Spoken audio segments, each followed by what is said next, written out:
Now, at the time of which this is happening, Pharaoh at the time, the Pharaoh of Egypt at that time, was scared that the Hebrews would one day overtake him. So what he did is he gave the order that every single boy, Hebrew boy, be thrown into the Nile River except for the daughters. A woman who, thinking her child was a beautiful child, she hid this baby from Pharaoh for 3 months. When she could no longer hide this baby from Pharaoh, she took the baby, put the baby in a basket, and sent him on his way down the Nile River. The daughter of Pharaoh went to go bathe in the Nile River. She had heard crying and she had seen a basket. When she went to go inspect the basket to see what it was, she found a child in the basket. And she's like, "Hey, this is a Hebrew child." Miriam, this baby's sister, is kind of like spectating, but from a distance. She goes up to Pharaoh's daughter, who is holding this baby, and she's like, "Hey, if you want me to, I can go find a Hebrew woman to nurse this child." So basically what had happened is Moses' sister was like watching from afar. She sees that this Pharaoh's daughter is holding her brother. So she's like, does the math. She's like, okay, I'm going to go up to them and I'm going to ask her if she wants a Hebrew woman to nurse this baby. The Pharaoh daughter said, yeah, go do that. So Miriam, being Miriam, and the baby that she's holding is her brother. So she goes and gets her mother. She brings her mother back. And what happens is essentially Moses' mother gets paid to essentially raise her own son. As soon as Moses gets older, Jochebed, which is the name of Moses' mother, she takes Moses back to the Pharaoh's daughter, and Pharaoh's daughter names Moses, for she brought him out of the water. Now, the Bible describes that Moses grew up fairly educated, because you gotta think, he grew up in the palace of Egypt, so essentially royalty. It actually says in the book of Acts that Moses learned in all wisdom of the Egyptians and that he was mighty in both words and deeds. And you gotta think, Moses is like one of the Israelites, right?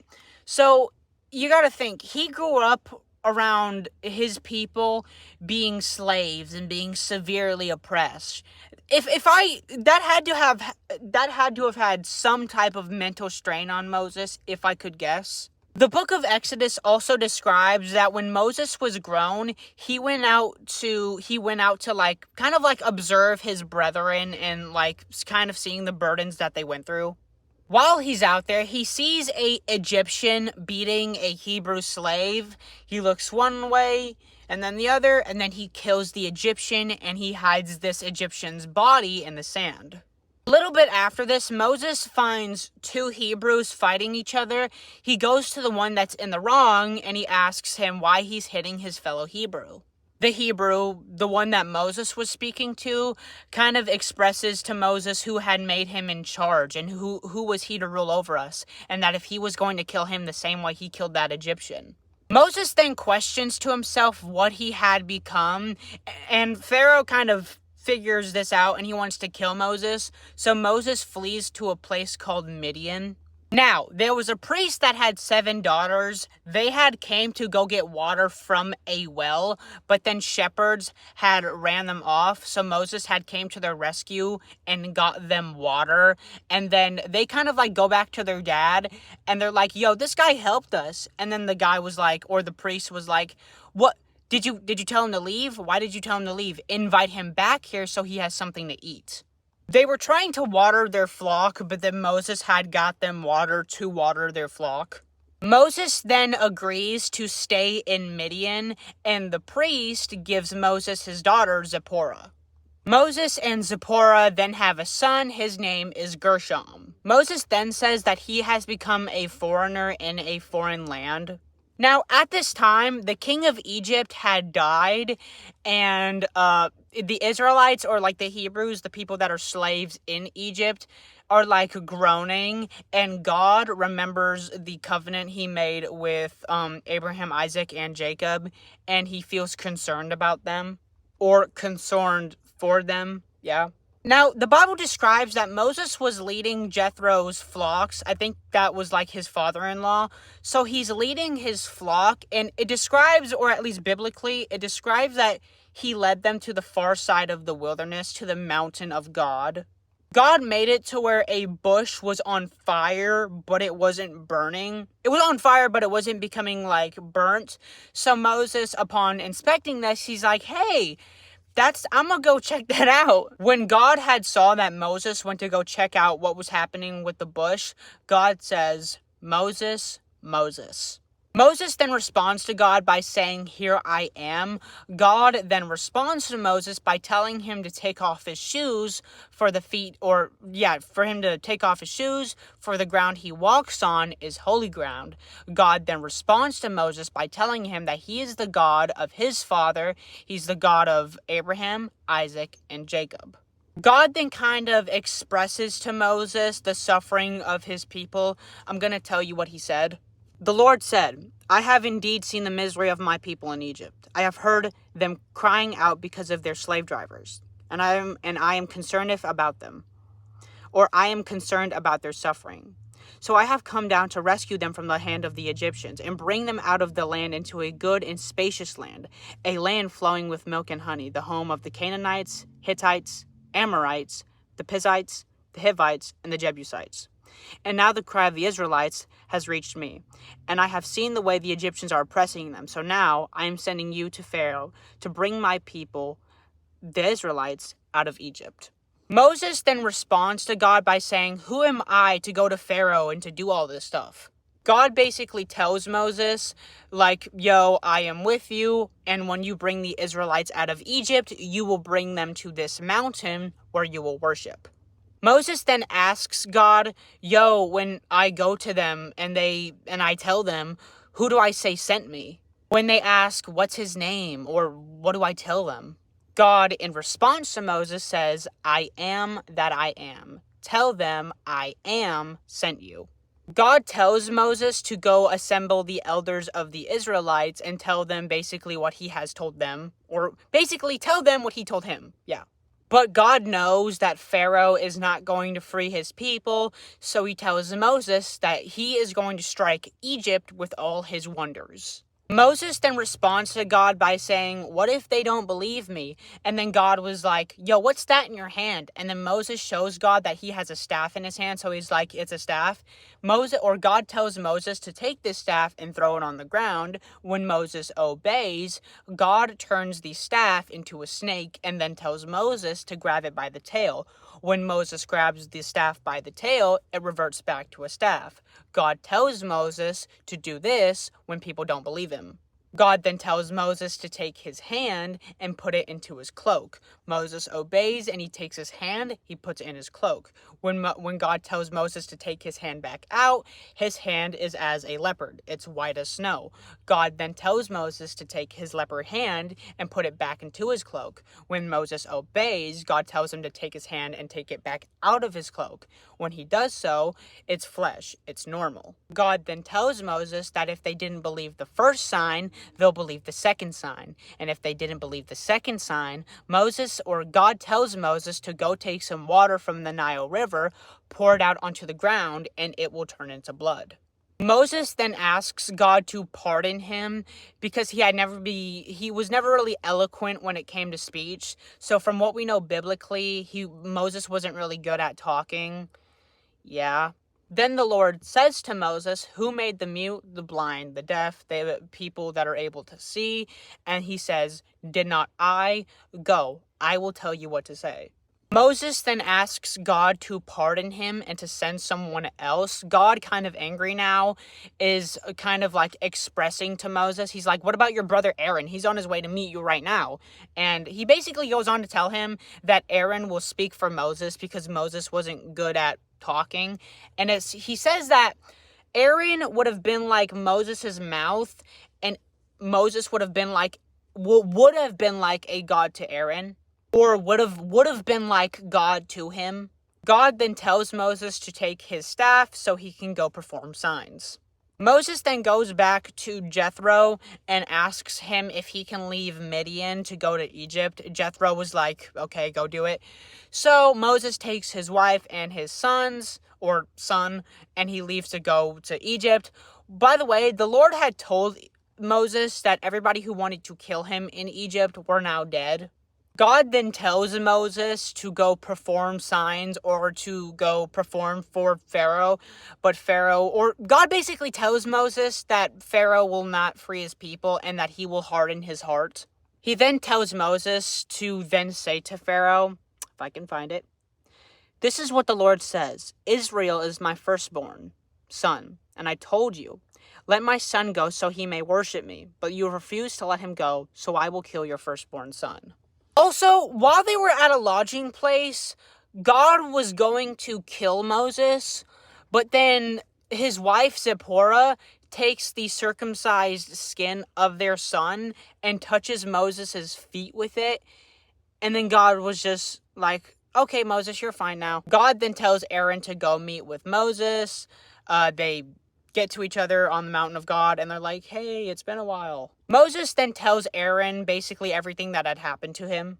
Now, Moses and Aaron had reached Egypt, and they go up to Pharaoh. Mind you, this is like their first attempt, and they're like, and Moses is, I think it's Aaron or Moses. No, yeah, Moses is speaking. He's speaking in the name or in the perspective of God, and he says, "Thus says the Lord God, basically, let my people go so that they may go into the wilderness and have a feast for me." Pharaoh, in response, basically asks who this God is and who he is, that he is going to obey him. And then Pharaoh kind of expresses his thoughts on Moses and Aaron for stopping the Hebrews from working. Now, Pharaoh had made the work on the Hebrews even harder after the arrival of Moses and Aaron. So instead of them, because at the time they needed straw to make brick, so instead of having the straw given to them, they had to go and get it out for themselves, which made daily work even harder. Moses then goes back to God and asks him why he had sent them there, and he had not freed his people at all. Mind you, this is simplified. I'm dumbing it down. In response, God kind of like reaffirms his covenant with Israel. So in simple terms, this is basically what he told Moses. Moses, but I got it. Chill. I got it. Now, God tells Moses and Aaron to go perform a sign in front of Pharaoh. So God tells Aaron to take his staff and throw it down. The staff then becomes a serpent or like a snake, whatever. Pharaoh, upon seeing this, has his magicians to basically do the same thing using their secret arts. So Pharaoh's magicians, they take their staves, they turn it into snakes, and Aaron's rod devours all the other rods. Yeah. Now, a little later, God tells Moses that Pharaoh is going to be at the riverbank and to go there and basically say, yo, let my people go. You get the idea. Now, as they are at the river, God tells Moses to tell Aaron to take his staff and smack the water. Moses then relays this message to Aaron, basically telling Aaron to take his staff and smack the water. When Aaron takes his staff and smacks the water, or the Nile River, becomes blood. The fish in the water, now turned blood, died. The Bible also describes that the river smelt really bad. Also, the Egyptians could not drink from this water because it's blood. But Pharaoh, nonetheless, did not free God's people. Now, Moses and Aaron go to Pharaoh and basically tell Pharaoh that if he did not free God's people, then a plague of frogs will come and essentially infest everything. So basically, Moses is like, let my people go. Pharaoh said no. You get what happens next. And Pharaoh's magicians use their secret arts to basically do the same thing, except when they did it, it wasn't as extreme. Pharaoh, upon seeing this, was like, okay, hey, Moses, can you kind of call them off, please? Basically, Pharaoh goes to Moses and says, I will free God's people, but just please pray to God, tell him to stop doing this. They both then set a time or a date of which Moses would pray to God to call the frogs off. So, like, tomorrow. Moses prays to God to take the frogs away. God hears Moses out and he stops the frogs. God had done what Moses had asked him to do. Every single frog had died except for the frogs in the Nile River. As soon as Pharaoh saw that everything was chill and the frogs had died, he didn't free God's people and his heart hardened. Now, since Pharaoh was not freeing God's people, God told Aaron to take his staff and kind of like stretch it over the dust of the land. And God told Aaron to take this staff of his and smack it on the dust. When Aaron obeyed and he took his staff and smacked it on the dust became gnats. The dust of Egypt had become gnats. And the magicians tried to copy this using their secret arts, but they couldn't do it. And they kind of went to Pharaoh about it because the gnats were now on the people and the animals, but Pharaoh's heart was, hardened, so he didn't do anything about it. And yet he did not free God's people. Now, this time, God told Moses to get up very early in the morning and to go confront Pharaoh. This time, he basically told Pharaoh that if he did not free God's people, then a plague of flies will come and essentially do the same thing that the frogs did. But according to the Bible, there would be a distinction between where the Egyptians were and where the Israelites were. From what we know, the flies would be around the area of where the Egyptians were, but they would not be around the area where the Israelites were. It also describes that the flies would be everywhere, including the ground. And so Pharaoh said that they could do the sacrifice, but it would have to be in Egypt.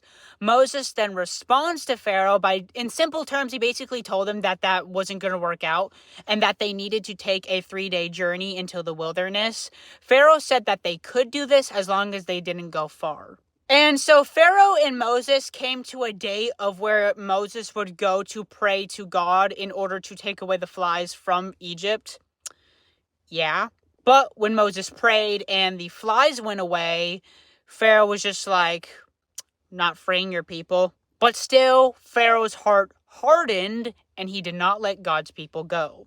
Now, Moses goes to Pharaoh and tells him that if he did not free God's people, then God was basically going to kill all of Egyptians' livestock. Or basically, God was going to kill all of the Egyptians' livestock. But he would make it to where there was a distinction between Egypt's livestock and Israel's livestock. So the Egyptians' livestock, they would all die, the Egyptians' livestock, so like their animals. But the Israelites' livestock, their livestock would not die. The next day, that happened. Pharaoh had seen that all of the Egyptians' livestock had been killed except for the Israelites. Upon seeing this, Pharaoh's decision did not change, his heart hardened, and he did not free God's people. Now, God told Moses and Aaron to take soot from a furnace, and while they were in the presence of Pharaoh, to take this soot and throw it in the air. When they did this in the presence of Pharaoh, everybody got painful boils on their skin. So, essentially, a plague of boils. It also describes that the magicians could not stand in the presence of Moses from how painful the boils were. But Pharaoh's heart was hardened and he did not let God's people go. Now, Moses then goes back to Pharaoh and asks him, or more like tells him that if he did not let God's people go, then Egypt will experience a hailstorm and it was going to be very, very, very bad. As you could expect, Pharaoh did not let God's people go, and the hailstorm hit Egypt, but it only hit, as I said previously, there's a distinction. When these plagues come, there is a distinction between the Egyptians and the Israelites. So when the hailstorm hit, it kind of hit everywhere else except for Gershon. Gershon was the place of where the Israelites were at. Pharaoh tells Moses to make it stop and he will let God's people go. As soon as it stopped, he didn't let God's people go. They go to Pharaoh again, asking him to free God's people. And they were basically like, yo, how long is it going to take for you to let our people go? Or, God was like, how long is it going to take you for you to humble yourself and let my people go? Pharaoh gets into conversating with them, and basically they get on the line, and Pharaoh was like, what are you all taking? And in simple terms, and to basically dumb it down, Moses said that they were going to take everything and not a hoof was left to be behind. Not Moses, but Pharaoh was basically like, no, only the men can go. And because Pharaoh did not free God's people, a plague of locusts came and basically brought a lot of ruin. They ate everything. Pharaoh goes to Moses. Moses, tell God to make it stop and I'll free your people. Pharaoh doesn't free his people. As soon as it stops, Pharaoh doesn't free God's people. God then tells Moses to take his hand and reach it out to the sky. As soon as Moses did this, a plague of darkness hit Egypt. So from what we know, at least biblically, no one could see or do anything because Egypt was engulfed in darkness. Except for the Israelites. They were about the only ones who could see or pretty much do anything. Pharaoh then calls Moses and Aaron back, basically telling them that they could take everything, even the women and the children, but they could not take the herds. Moses told Pharaoh that, no, we're going to take everything, including the herd. There is not one hoof to be left behind. Plus, we need those animals for bird sacrifices to God, or just sacrifices to God. Pharaoh essentially told Moses to get out of his face and that if he saw Moses again, Moses would die. Moses, in response, tells Pharaoh that he will never appear before him again. Now, God had told Moses that he was going to send another plague, except this time Pharaoh was going to let God's people go, and this plague would happen around midnight. Now, Moses had basically gone to Pharaoh and relayed to him upon the message that God told him, and he's basically told them that there was going to be a plague in Egypt where all the firstborn sons were going to die. But there was going to be a distinction between the Egyptians and the Israelites, so the Egyptians would suffer this plague while the Israelites didn't. Or this plague would happen to the Egyptians and not the Israelites. And Moses had told him this, and Moses left. It also describes that Moses was angry. Now, it does talk about the first Passover. Yeah, so God spoke to Moses and Aaron in Egypt, telling them that this night would bring a new calendar for Israel. Each family must prepare a spotless lamb for the sacrifice. Each lamb had to be male, 1 year old, and without defect. The people were to care for it 4 days, then at twilight, kill it as a holy offering. God then commanded to smear the lamb's blood on the doorframes of their homes. When the destroyer passed through Egypt that night, he would see the blood and spare that house. They roasted the lamb and ate it with bitter herbs and unleavened bread. God told them to eat quickly, dress for travel, ready to leave Egypt forever. So essentially what is happening here is God is giving them instructions on the Passover. He also tells them to take lamb's blood and smear it on the door frames of the Israelites' doors. Now, when the Israelites were taking lamb's blood and they were smearing it on their doors or like the door frames, God was going to send a thing or someone or a thing called the destroyer, and this destroyer was basically going to kill all the firstborns in Egypt. And when it saw the lamb's blood on the door, the destroyer would know to pass by. And when midnight happened, all the firstborn sons of Egypt had been killed. It also describes that Pharaoh and the officials woke up to great wailing. This is interpreted that the people of Egypt were screaming and crying. From what we know, every single firstborn son in Egypt had been killed, also including Pharaoh's son. So Pharaoh calls Moses and Aaron back and basically tells them to just take everything and just leave. The Exodus begins and the Israelites begin to leave Egypt. Now, when God was leading the Israelites out of Egypt, he didn't want to take them through the Philistine country, although that would have been shorter. He thought that if the Israelites faced war, then they would want to go back to Egypt. So instead of taking them through the Philistine country, they went towards like the Red Sea, that area. So instead, God would lead them around the desert road near where the Red Sea was. Also, when Moses and the Israelites, when they left Egypt, they took the bones of Joseph with them. For those who do not know who Joseph is, he was the one in Genesis that became the prime minister of Egypt. Also, he was one of the sons of Jacob. He had said that for them to have, when God delivered them out of Egypt, to take his bones with them. Yeah, to take his bones with them to the promised land. It also describes that when they were led at night, they were led by a pillar of fire, and when they were led in the day, they were led by a pillar of cloud.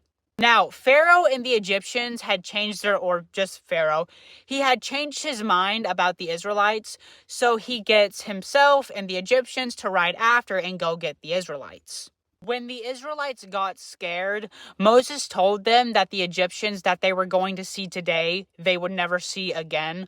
Also, that God was going to fight for them and that they only needed to be still. Also, God made it to where there was a cloud of pillar and fire that was kind of blocking the Egyptians from getting to the Israelites. So, like, divine interference. So basically that one scene from the Prince of Egypt where it looks like a fire tornado. So Moses kind of takes his hand and he kind of stretches it across the Red Sea. The Red Sea splits. The Israelites get on the other side of the Red Sea. The Egyptians then charge after them. But while they were in the sea, God closed it and they all drowned to death. Also, when they came out of the Red Sea or when they escaped, they sung a song of praise to God. I am not going to be able to tell you this song word for word. So instead, what you can do to find this verse is you can go to Exodus chapter 15, verse 1 through 18. It also describes that when they came out of the Red Sea, they went into a desert of Shur. That's what it was called. It was called the Desert of Shur. And they were basically traveling that desert for 3 days. And then when they came to Mara, they were going to drink from the water of this place, but the water was bitter. That's why it was called Mara. For those who do not know what that means, it means bitter. After they couldn't drink from this water, they kind of complained to Moses about it. Moses then cries out to God about it. God tells Moses to take a piece of wood and throw it into the river. When Moses obeyed and he took wood and threw it into the river, the water became drinkable. And then God basically tells them, okay, so if you do what is right in my eyes and you do what I say and you keep my commandments and my decrees and you keep my decrees, I will not bring upon the diseases upon you that I did with the Egyptians, for I am a God who heals. Or I am the Lord who heals you. Now, the Israelites, they start to get hungry and they kind of complain to Moses about it. And they were like, yo, we should have died by the Lord's hand in Egypt. And then like in Egypt, they could eat whatever they wanted. God would then tell Moses that bread or manna would come down from heaven and the Israelites were to collect a certain amount every day. Moses then goes back to the crowd and from what we know, he like reassures them. And then he's like, you guys are complaining to us, but who are we? When you complain to us, you're actually complaining to God. Like, you think you're complaining to us when in actuality, you're complaining to God. God then goes on to provide for the Israelites, and he tells them that at twilight, they will have meat, and in the morning, they will have bread, and so they have meat and bread. That evening, quail came and covered the camp, and in the morning, there was a layer of dew around the camp. When the dew was gone, thin flakes like frost on the ground appeared on the desert floor. When the Israelites saw it, they said it to each other, "What is it?" For they did not know what it was. It also describes that they gathered as much as they needed, and Moses also expresses that they could not keep any of it until morning. From what we can gather, they could only gather a certain amount and could not hoard any of it. And Moses got angry with them because inevitably they tried doing that. But whenever they tried to gather more than what they needed, the food would rot. Now, the Israelites then complained to Moses that they were thirsty, and Moses asked them what type of quarrel they had with him, and why did they put the Lord to the test, or why did they test the Lord? God, or not God, but Moses cries out to God about it, and goes on to tell God that they were very close to stoning him. God then tells Moses to take some of the elders with him and take the staff that he struck the Nile with and smack a rock. When Moses took this staff and he smacked the rock, water came out of it. Now, a little later, the Amalekites were going to attack the Israelites. So Moses tells Joshua, for those who do not know who Joshua is at this time, in simple terms, he was like Moses' homie. So he tells Joshua to get some men and go fight the Amalekites. And tomorrow, Moses would take the staff of God and he would stand on a hill. He would stand on a hill with the staff of God in his hands. Now, basically, what had happened is when the Amalekites and the Israelites, when they were fighting, Moses had his hands up like this. Whenever Moses had his hands up like this, the Israelites would start to beat the Amalekites. But when he lowered his hands, the Amalekites would start to beat the Israelites. So Aaron and Hur, not her like the feminine pronoun her, like his name is literally her. Aaron and Hur go up beside Moses and hold his arms up. When Moses got tired, they took a stone and they put it under Moses so he could sit on it. And they basically for the duration of this, they just keep his hands up and the Israelites end up winning against the Amalekites. God then tells Moses to write this down and to make sure that Joshua saw it and that he was going to blot Amalek, if that's right, Amalekites, Amalek, he was going to blot their name out from under heaven. Or he was going to blot out Amalek from under heaven. Now, Jethro, who is the priest of Midian and also the father-in-law to Moses, hears all the things that the Lord has done for the Israelites. It describes that Moses sent away his wife and his 2 sons to Jethro, and Jethro received them. So now when Jethro goes to meet Moses again, or not again, but it's a long time. This is the first time they're meeting in a while. So when Jethro goes to meet Moses, Moses is described as bowing down and kissing him. After that, they kind of like catch up and talk about how the Lord had led the Israelites out of Egypt. Or just like Moses just tells Jethro everything the Lord has done for them.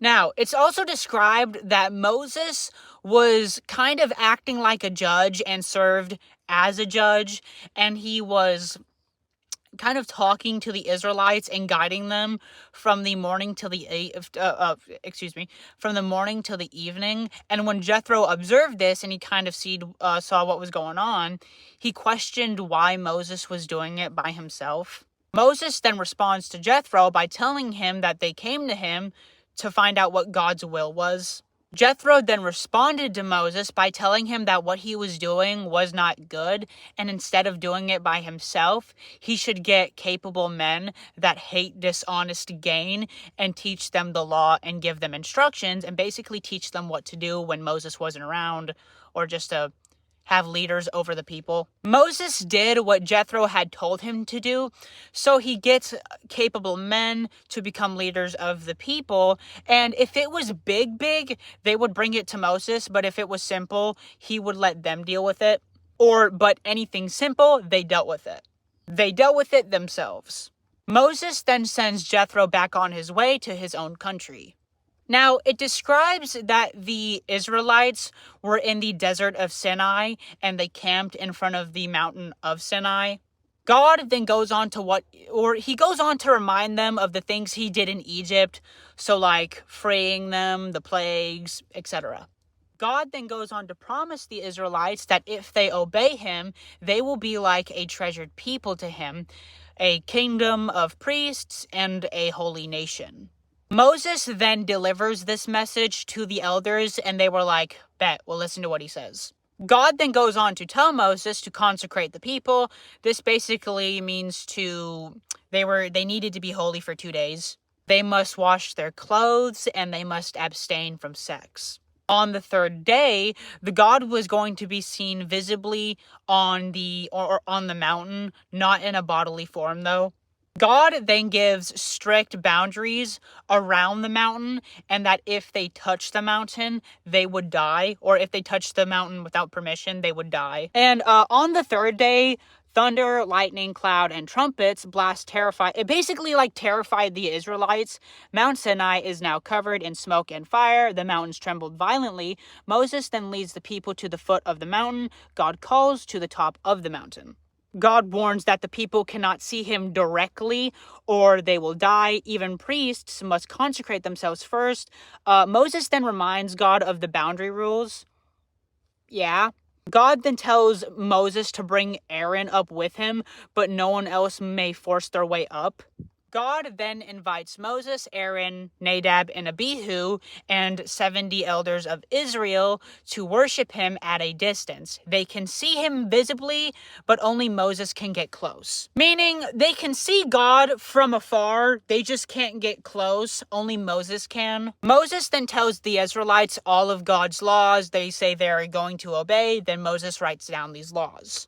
Moses then built an altar. There were 12 pillars. Each pillar represented a tribe of Israel. Young men also brought sacrifices. Moses would use these sacrifices or the blood from these sacrifices to do one of two things, or to do two things. Half on the altar, half sprinkled on the people. Moses then declares that the blood represented the covenant between God and Israel. Moses, Aaron, what was his name? Moses, Aaron, Nadab, and Abihu, and the elders of Israel, they see God and they compare, or his appearance includes brilliant blue pavement. Despite seeing God directly, they eat and drink, showing fellowship with him. God then calls Moses up to Mount Sinai to receive the law and the commandments. He brought Joshua with him, but left Aaron and Hur, the dude named Hur, to be in charge of the people. When Moses got to Mount Sinai, it's described that a cloud covered the mountain, and Moses was up there for 40 days and 40 nights. Before Moses went to Mount Sinai and he was there for 40 days and 40 nights, before that, Moses would be in the process of collecting law and instructions from God. So he would ascend and descend, basically go up and down the mountain. And from what we can gather, every time he went up the mountain, God would tell him like laws and instructions. When Moses would come down from the mountain, he would basically relay the laws and instructions to the Israelites of which God had told him. And then he would go back up and down and do the same thing. During the time of the 40 days and 40 nights of which Moses had stayed at Mount Sinai, God had told him a bunch of instructions and the law. After God was done speaking with Moses, he gave him 2 stone tablets of the covenant law. It is also described that they were inscribed by the finger of God. After Moses was gone for too long, the people start to freak out and demand a visible God, so they pressure Aaron, Moses' assistant and brother, to make an idol. Aaron then took golden earrings or gold earrings and made them into a golden calf. This was, quote, a festival for the Lord, when in actuality it was just idol worship. The Israelites would then feast, party, and sacrifice. God then tells Moses that the Israelites have corrupted themselves worshiping an idol. God then tells Moses to leave him so he can destroy the Israelites and then start over with Moses. Moses reminds God of the covenant he made with Abraham, Isaac, and Jacob. God relents and he does not destroy the Israelites. Moses then comes down with the 2 stone tablets coming down from Mount Sinai. He sees that they're participating in idol worship and he breaks the tablets out of anger. He then They take the golden calf, like the idol that they were worshiping. Moses grinds it down into powder and makes the Israelites drink it. It was a punishment.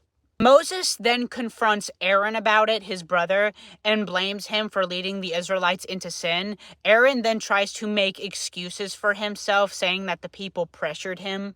Moses then calls anybody who was faithful to God. The Levites came, and they killed about 3,000 people that participated in the idolatry. This sets the Levites as faithful apart from the others. Yeah. Moses then asks God to forgive the people, and if necessary, he offered himself. God told Moses that he would still lead the people into the promised land, but he will still have to punish the sin.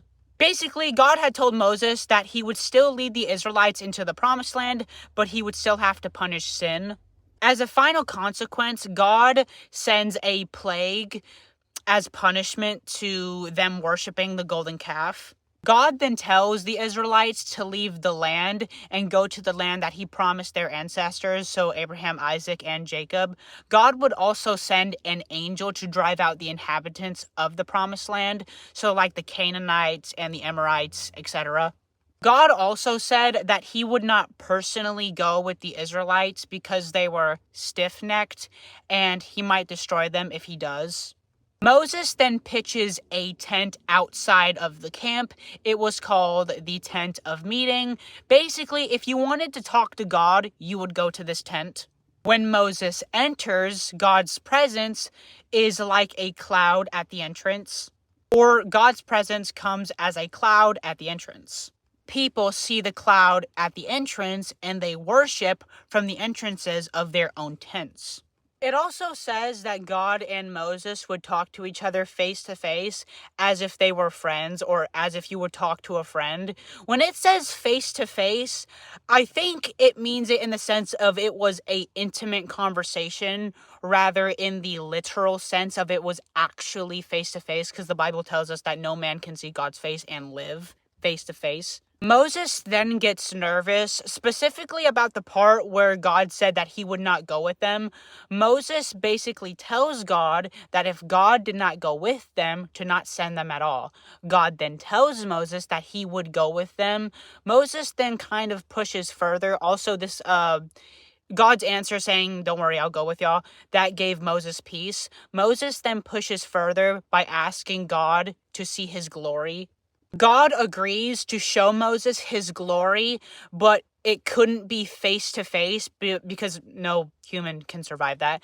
So instead, what God does is he takes Moses, he puts him in the cleft of a rock, he takes his hand and covers Moses' face and only allows Moses to see his back. Yeah. Moses has a direct encounter with God, but it is controlled and safe. Now, the first set of tablets were shattered by Moses when he kind of like dropped them upon seeing the Israelites worship a idol. So God tells Moses to make a brand new set of tablets. God makes it clear to Moses that no one can come up to Mount Sinai, so not people or animals. Moses then goes to Mount Sinai very early in the morning. He goes up to Mount Sinai alone and early in the morning. God appears in a cloud and proclaims his name, the Lord, the compassionate and gracious, slow to anger, abounding in love and faithfulness. This is basically a reminder that even though God forgives, he will still judge sin. Moses then asks God to still guide the Israelites despite their stubbornness. God then promises to perform miraculous wonders and to deliver Israel from enemy nations. He then gives rules to Israel. Don't make treaties with the Canaanites, so they won't corrupt Israel. Destroy their idols and altars. Worship only God. Celebrate feasts, Passovers, festivals of weeks, festivals of ingathering. Offer firstborns and first fruits properly. Keep the Sabbath, and don't mix sacrifices with yeast. Don't cook a goat in its mother's milk. Moses then spends 40 days and 40 nights on Mount Sinai, dedicating himself to God. He did not eat or drink anything. And I know what you're probably going to say, wait, didn't you already talk about the 40 days and 40 nights? Moses repeatedly spent 40 days and 40 nights on Mount Sinai. He did this, from what we can gather, a total of 3 times at least. Also, during his time up there, he wrote down the 10 Commandments. Now, when Moses had came down from the 40 days and 40 nights from Mount Sinai, it's described, also he had the new set of tablets, it is described that his face was glowing because he was in the presence of God, and the Israelites, Aaron and the Israelites wanted to talk to Moses, but they were scared to go near him. So when Moses would talk with them, he had to veil his face when he would talk to them. And when he would talk to God, or when he would communicate or talk to God, he would unveil his face. Now, Moses and the Israelites would build something called the tabernacle. It was basically a mobile sanctuary. Think of it as like a place where God could go out with his people. It looks something between the lines of this. Yeah. Or like dwell among his people. And inside the tabernacle would be something called the Ark of the Covenant. This was basically a special chest where certain items were in. So Aaron's rod budded, that was in the Ark of the Covenant. The 10 Commandments were also in there, and a pot of manna was in there. The Ark of the Covenant looks something like this. Yeah. It also describes that God's presence came. So the tabernacle was filled with his presence, or covered the tabernacle. It describes that it filled the entire tabernacle, and it was so powerful that Moses couldn't even go inside of it. Or he couldn't go near it based from how powerful it was. Basically, couldn't go near it because it was too powerful. Now, the cloud described in Exodus, or from what we can gather, was a navigator of sorts. So if the cloud would lift, that would mean the Israelites would have to travel. When the cloud would stay put, the Israelites would stay where they were at. Basically, when it was daytime, the cloud would just stay a cloud. When it became nighttime, it would become fire. Now, originally what I was going to do is I was going to tell you the entire book of Leviticus and then the entire book of Numbers. But if I were to do that, the book of Leviticus and the book of Numbers is just God giving Moses a ton and a crippling amount of instructions and just telling him to conduct census. So the entire book of Leviticus and at least Numbers from chapters 1 through 10 is literally just God doing this. Moses, do this. Moses, do that. Moses, conduct the census, Moses. Moses. Also, I don't know if you can hear it or not, but it's raining. I've been told by my audience that that's somewhat relaxing. Yeah. So the book of Leviticus doesn't really contribute to Moses' story. It doesn't contribute to Moses' story a ton or greatly. Neither does Numbers or chapters at least 1 through 10. It's kind of just God giving Moses instructions and telling him to conduct census. So instead of making you sit through an entire session of me telling you the entire book of Leviticus and every single or chapters of Numbers through 1 through 10, instead I'm just going to sum it up. So the book of Leviticus is basically God giving Moses instructions on how the Israelites are to live, stay holy, and worship. Almost no action happens in this book other than other than God giving Moses instructions. And Numbers chapter 1 through 10 is just God making Moses conduct census, also instructions. As I said previously, it doesn't really contribute to Moses' story greatly. Yeah. But hey, if you guys want me to cover the entire book of Leviticus or Numbers, just comment down below. I'll do it. I will do it. Now, the Israelites then start complaining about their hardships and, or how hard life was in the desert. God hears this, and as you could assume, he gets very angry, or just angry. He gets angry and he sends fire to their camp. The people panic and then ask they ask Moses to pray for them. Moses then prays for them and God stops. Then they call the place Taberah. For those who do not know what that word means, Taberah, it means burning. They then call that place Taberah because, fire. Some foreigners that were traveling with the Israelites at that time, they get hungry, and then the Israelites kind of just join in, and they all start saying stuff like, and then they start saying that they miss the foods of Egypt, essentially, so like free fish, cucumbers, melons, leeks, onions, and garlic. They also said that they were sick of manna. For those who do not know what manna is, it was a miraculous bread that God dropped from the sky, or would give them from the sky. The text then pauses to describe manna.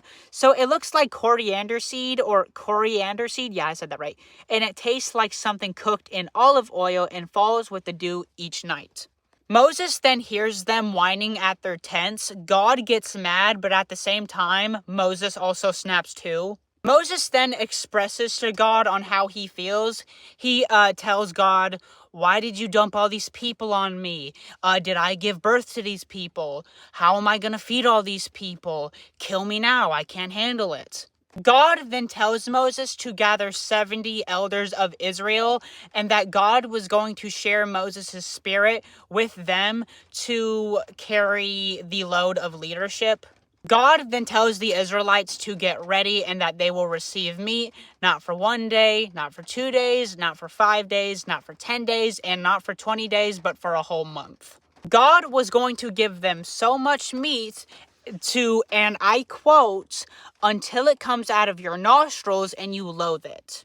The reason why he said this is because the Israelites were complaining so much and they said that they wanted to go back to Egypt, which means essentially rejecting God. Or they didn't say that they wanted to go back to Egypt, they said that they would be better off in Egypt. Moses then asks God how he was going to provide 600,000 men with enough meat. And God kind of responds to him by saying, is the Lord's arm too short? This was basically God telling Moses, what, you don't think I'm built like that? Watch and see what I can do. Moses then calls the 70 elders of Israel, and God shares Moses' spirit with the 70 elders of Israel. And then they start to prophesy. This shows that they had the same divine authority that Moses had. Two dudes, Eldad and Medad, did not go to the tent of meeting with the other Israelites, but they started to prophesy as well, and they also received the spirit. Joshua, Moses' assistant, tries to stop them, but Moses, in response to Joshua, tells him to not be jealous and that Moses himself wishes that everybody could have God's spirit. God then sends a wind that blows in quail in the sea. Or, excuse me, in the sea, from the sea. The birds pile up around the camp about 3 feet deep in every direction for a full day's walk. It describes that they gathered quail for 2 days nonstop, and even the laziest person got a ton. But before they were done finishing, or before they were finishing eating, God sends a plague and it kills a lot of them. They then name that place Kibroth Hattava, which means grave of craving, because, that's where they buried the people who craved other food. After this disaster, they moved from that place to Hazeroth, and they stayed there for a while. Now, throughout a series of stuff, goodness gracious, Miriam and Aaron start talking bad about Moses. They say that their excuse was because Moses married a Cushite woman, when in actuality, they were just jealous of the relationship that God had with Moses, or that Moses had with God. Yeah. God hears this and he is not happy. He then calls Moses, Aaron, and Miriam to the tent of meeting. Think of it as like your principal is calling you to the principal office, except it's God.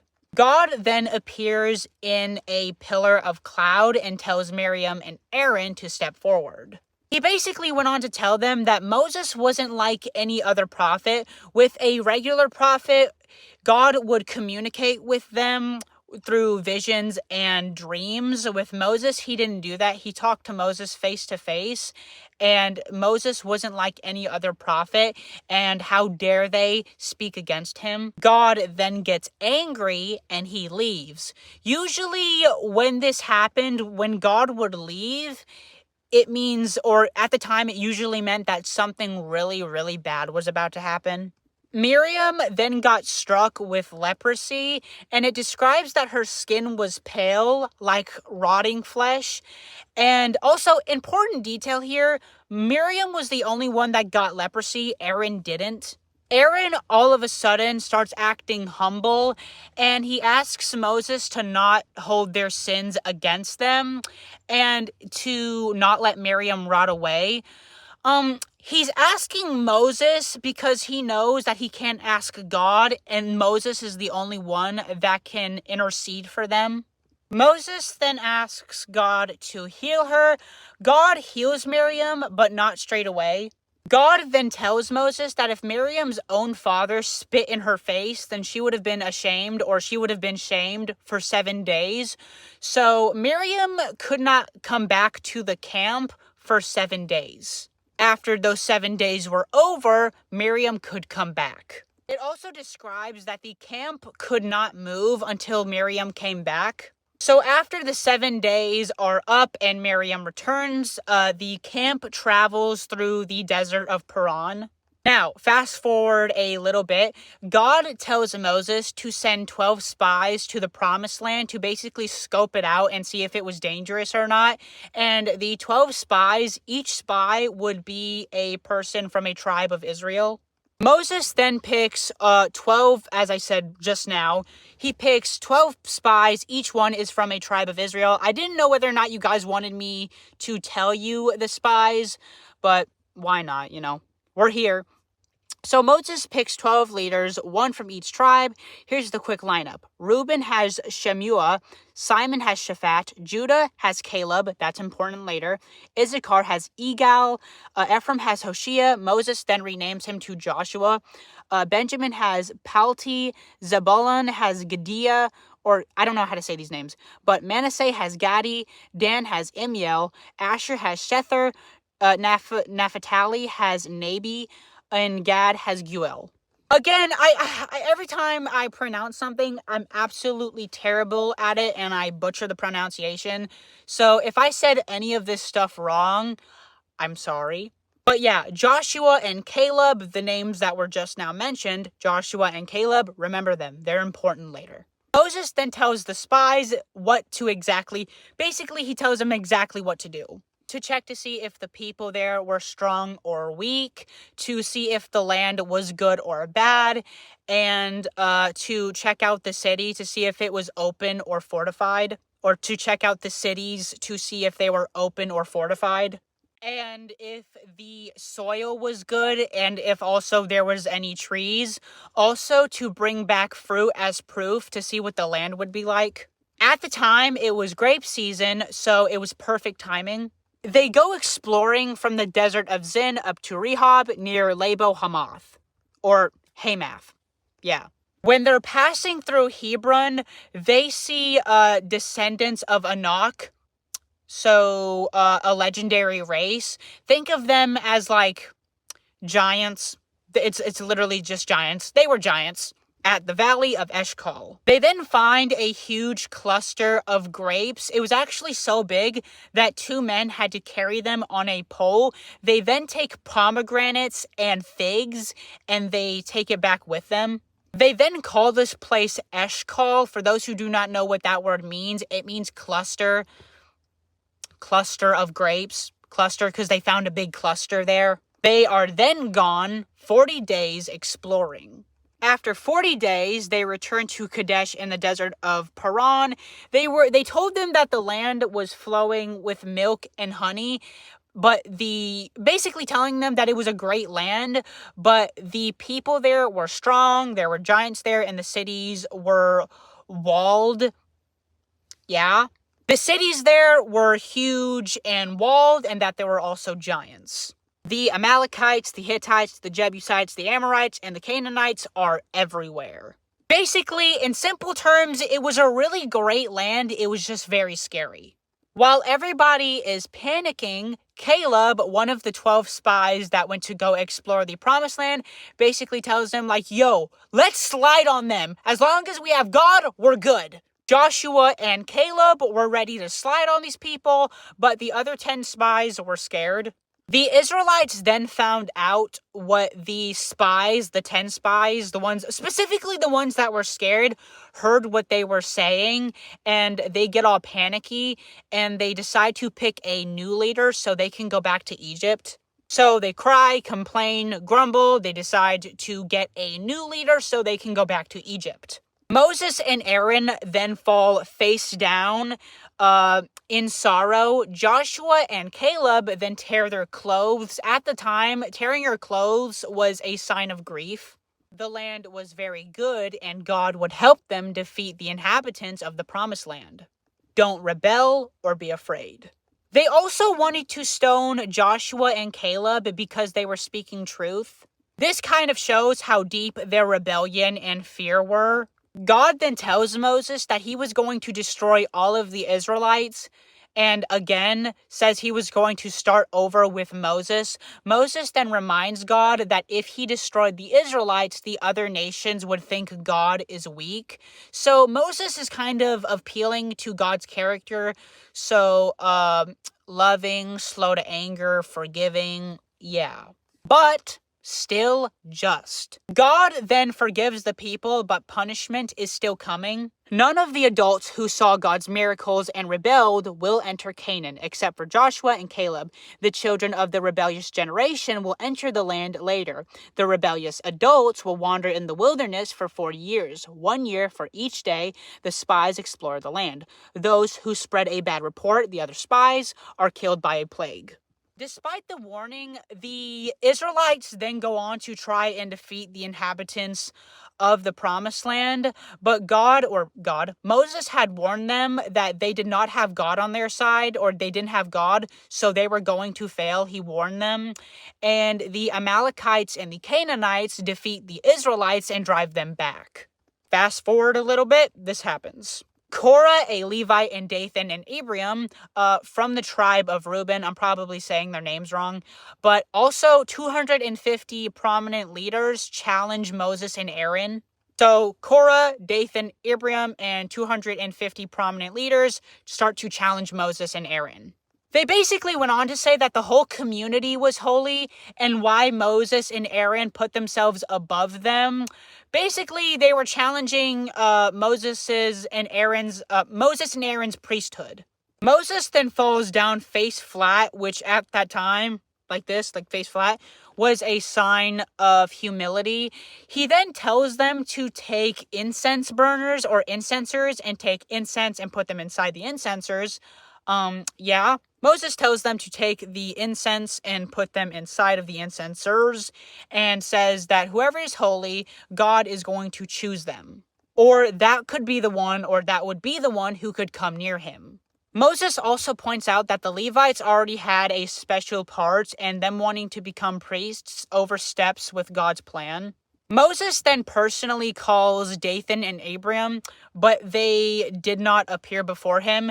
They then kind of say to Moses, why did you bring us out of Egypt so we could be killed? Also, we haven't gotten our land yet.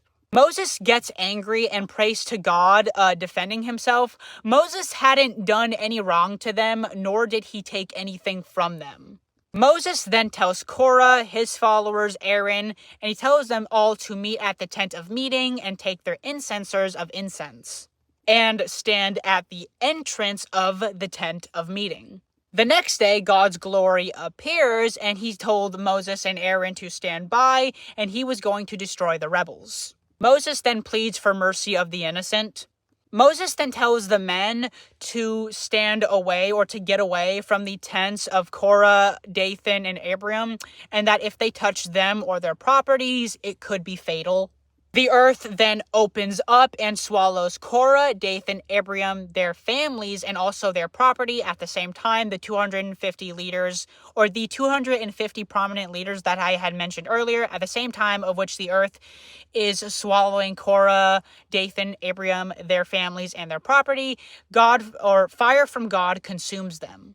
The next day, the people complain to Moses and Aaron that they had killed God's people. Then God's glory appears, and a plague hits, and it kills about 14,700 of them.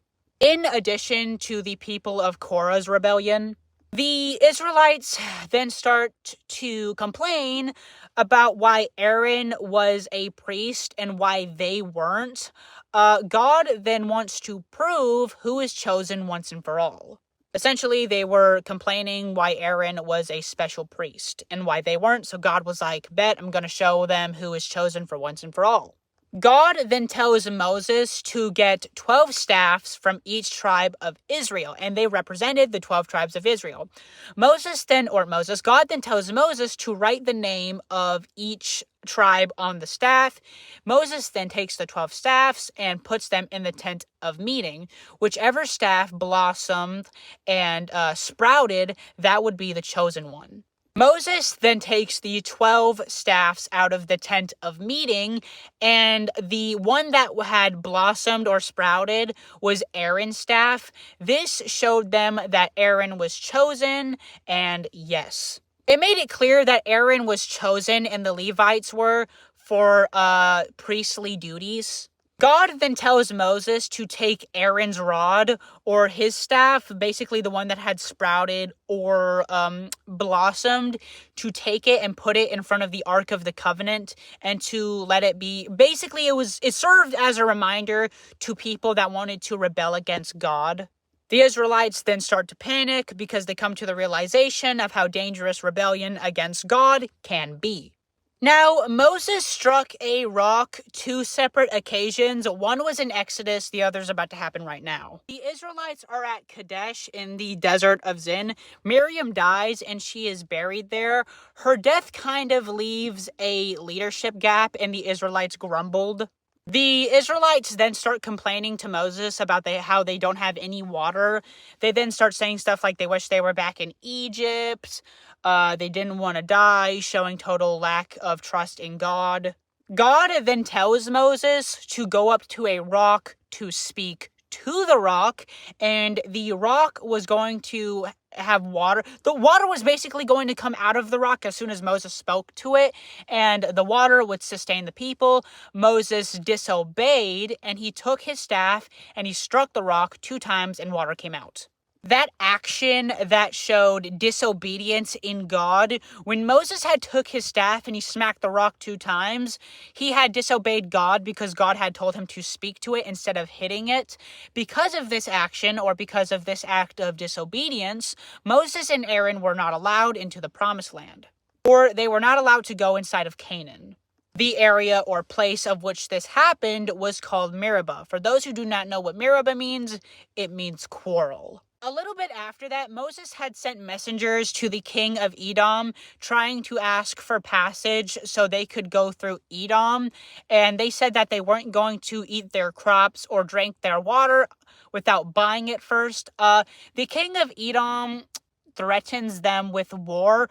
First, he denies them passage, and then he threatens them with war. The Israelites cannot go through Edom, so they have to turn away. The Israelites then moved to Mount Hor. It was on the border of Edom. God then tells Moses that Aaron is going to die because of the Meribah incident, and that Aaron is to pass leadership to his son, Eleazar. Now, the Israelites are marching towards the promised land. The Canaanite king then gets word of this. He attacks them, capturing some of the Israelites. The Israelites pray to God, and they tell God that if God helps them win, then they will destroy their enemy's cities. God hears this, and he helps them. Or they will destroy their cities. They call it Hormah, which means destruction. They then travel from Mount Hor to the Red Sea.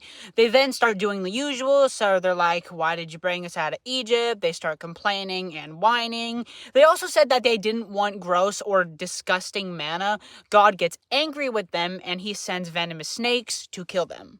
They then began to panic, admit their sin, and they ask Moses to pray for them. Moses prays for them, and God tells Moses to take a bronze serpent and to put it on a pole, and anybody who looked at the serpent on the pole would be healed. After the snake incident, they keep traveling. They camp at Oboth, then Ai Abrim, near Moab, then Zered Valley, then the Arnon River, which is the border between Moab and the Amorites. They go to Beer, and God tells everybody to gather so he can give them water. Or God says to gather everyone so he can give them water. They then sing a happy song, Spring Up, Oh Well, which is basically they're celebrating instead of complaining. They then travel through a bunch of more spots. The reason why I keep looking at it is because there's some words that are just straight up hard to pronounce, and I can't memorize them. So oh my goodness! They then travel through a bunch of more spots, which is Matana, Nahaliel, Bamoth, and Pisgah, which overlooks the desert. Israel then asks King Sihon if they can go through his land, which, if you don't know who King Sihon is, he's basically the king of the Amorites. The Israelites basically ask him if they can go through his land, and they promise that they wouldn't touch anything, basically. And he says no and tries to kill them. So Sihon goes to war with them. Israel beats him back. They straight up take everything from him. They take his cities, his land. They whooped him badly. A victory poem is shared, and it basically talks about how Israel bragging about beating them or bragging about winning. Also, they mock their god, Chemosh, for not helping them win. They then find a king, or the king of Bashan, named King Og. No one's gonna get that reference, but it's okay. Basically, a giant, powerful ruler. God then tells Moses to not worry, and they would defeat him the same way they did Sihon. He was right. There were no survivors. They also take his land too. The Israelites have just defeated the Amorites, and they camp along the Jordan River, so facing Jericho. Balak, at this time, he was the king of Moab, and he sees the Israelites, and from what we can gather, he was pretty intimidated by them. He saw that they were in numbers, meaning he saw that they were big, and he was afraid that they were going to destroy the land. Balak then consults with the elders of Midian, and he says that the Israelites are going to, quote-unquote, lick up the land. Balak then sends messengers to go get Balaam. He was a prophet/diviner who lived at Pethor, so like near the Euphrates. Balak wants the prophet Balaam to curse the Israelites, thinking it was going to help them defeat them. The Moabite officials also offer Balaam a payment for his services. Balaam, he first consulted with God about it, so he consults with God. God tells him not to curse the Israelites and that they are blessed. Balaam then tells them no, and the Moabite officials return to Balak, the Moabite king, or the king of Moab, empty-handed. Balak doesn't give up, and he sends more distinguished officials to Balaam to offer a greater reward. But Balaam tells them that no matter how much they offer him, essentially, he was not going to disobey God. God then tells Balaam that Balaam can go with them as long as he only does what God commands. Balaam then gets on his donkey and he goes with the Moabite officials. God gets angry with him for going. Now, I know a lot of people have questions. A lot of people are going to ask, well, why would God tell Balaam to do something and then get mad at him when he does it? We're going to talk about that later, but first we got to talk about this. On their way there, it says that the Lord stood in the road to oppose Balaam. The donkey that Balaam was riding sees the donkey sees the angel that is standing in the road. The donkey swerves and they crash. Balaam then gets up and he hits the donkey. That's one. Balaam, or the donkey, then lays up against a wall, and then Balaam strikes him a second time. The donkey then lays down a third time, and Balaam strikes him then. This is 3 strikes. He's smacking the donkey 3 times. God then opens the mouth of the donkey, so now the donkey is beginning to verbally speak, and he asks Balaam why he was hitting him. God then opens up the eyes of Balaam, and he sees the angel there with his sword drawn. The angel then tells Balaam that the donkey saved his life by swerving, or by turning away from him. Balaam then tells the angel that he will do what God commands, so he will obey God. He then gets up with the Moabite officials, but again, he can only do what God says.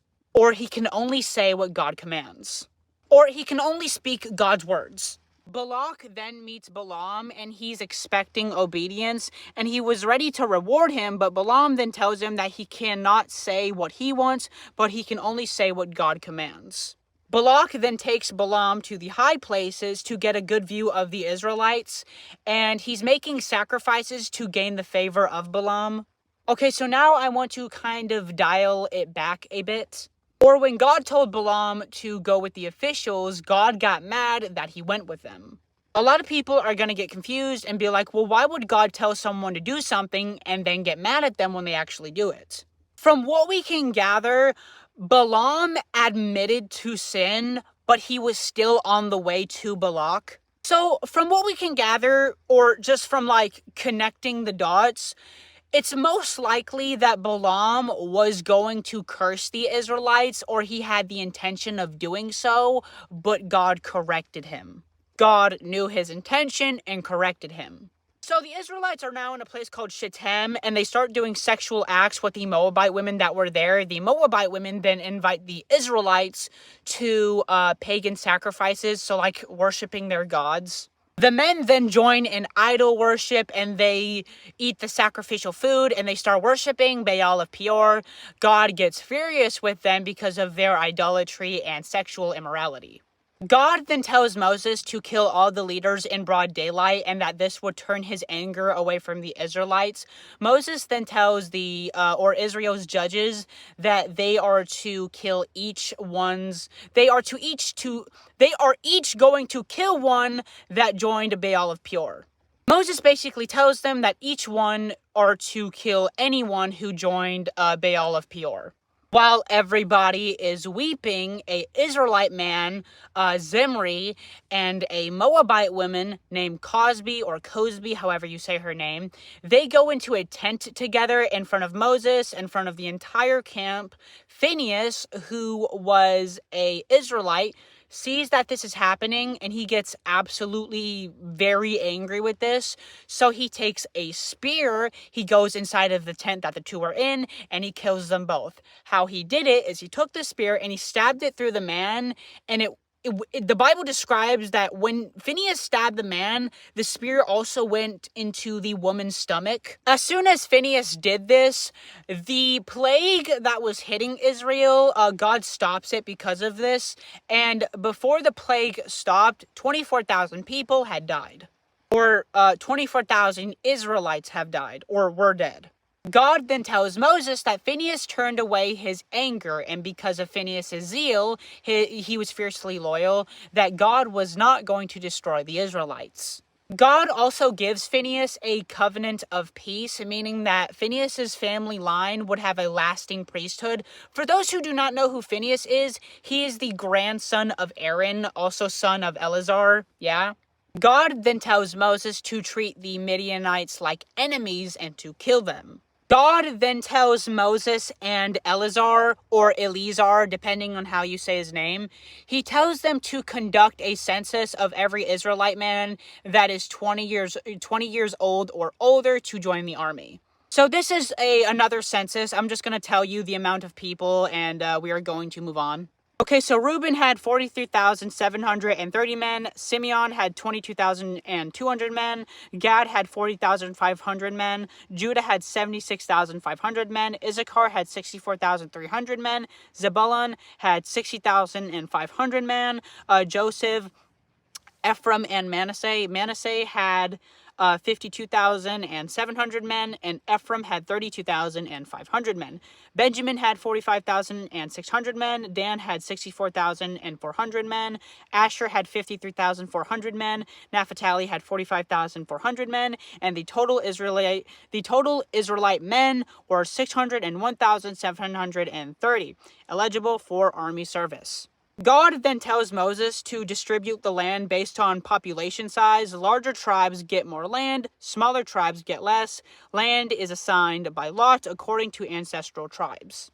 And the population of the Levites are 23,000. They don't receive land like the other tribes. God then gives Moses instructions. Moses is to go up to the mountain in Abarim range, to see the land that God is going to give Israel, and then Moses is going to die. The reason why Moses is going to die is because it served as a consequence for what Moses did in Meribah, or the Meribah incident. Also, because Moses disobeyed God, he was not allowed to go inside of the promised land. Moses then asks God as a request to appoint a new leader over Israel so they don't become a sheep without a shepherd. God, in response, tells Moses that Joshua is going to be the new leader, and he is to put his hands on him and commission him in front of Eleazar and the assembly. For those who forgot who Eleazar was, he's the priest now. Joshua will then receive Moses' authority, so the Israelites obey him. Eleazar the priest is also to help him make decisions using the Urim.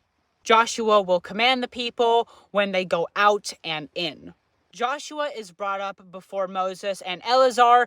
Moses then puts his hands on Joshua and commissions him just like God had instructed.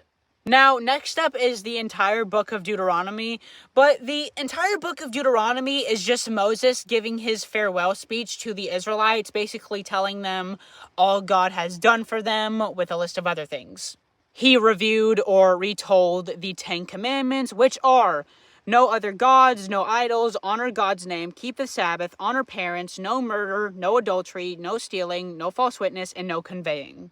The entire book of Deuteronomy is just Moses telling the Israelites a various amount of things, and you're probably going to ask me, what did he tell them? So instead of making you sit through the entire book of Deuteronomy, I'm just going to give you a summary on the whole thing. So, yeah, but instead of making you sit through all of this instead, I'm just going to give you a summary of what he told them. So, the law is repeated. Moses begins retelling the law to the newer generation. The 10 Commandments are revisited. So he just tells them the 10 Commandments again. Lessons from the wilderness. He recalls their failures and God's patience. Warning against idolatry, blessings and curses. The Song of Moses and the Blessing of Moses. Moses then climbs Mount Nebo from the plains of Moab to the top of Pisgah, facing Jericho.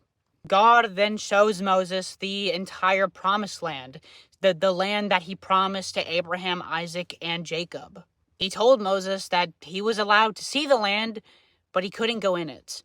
Moses dies in Moab, just as God had said. God personally buries Moses, and to this day,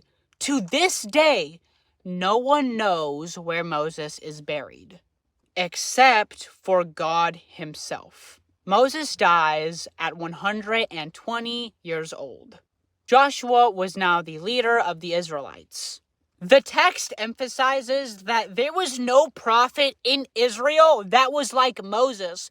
Moses he talked face to face with God. He performed wonders and miracles and faced Pharaoh and his officials. Moses would go down in biblical history as being the greatest prophet ever. Well, aside from Jesus, of course. Later on in scripture, Moses appears again by the side of Jesus when the transfiguration happens, but hey, that's a story for another time. But it did happen. And that was the entire full life story of Moses. Woo! Let's go! I have no idea how long this video is going to be either. Yeah! We did it! We did it, yeah! But, yeah, we hit 122,000 subscribers, baby. Let's go! But, yeah, thank you guys for watching the videos. If you made it this far, obviously, comment Moses. But if you liked the video, please make sure to like, comment, and subscribe, because these videos actually take a really long time to make, and you'd be doing me the biggest favor if you actually did do those things. But, yeah, thank you. But, yeah. I feel like that's it. I thank you, I love you, and God bless.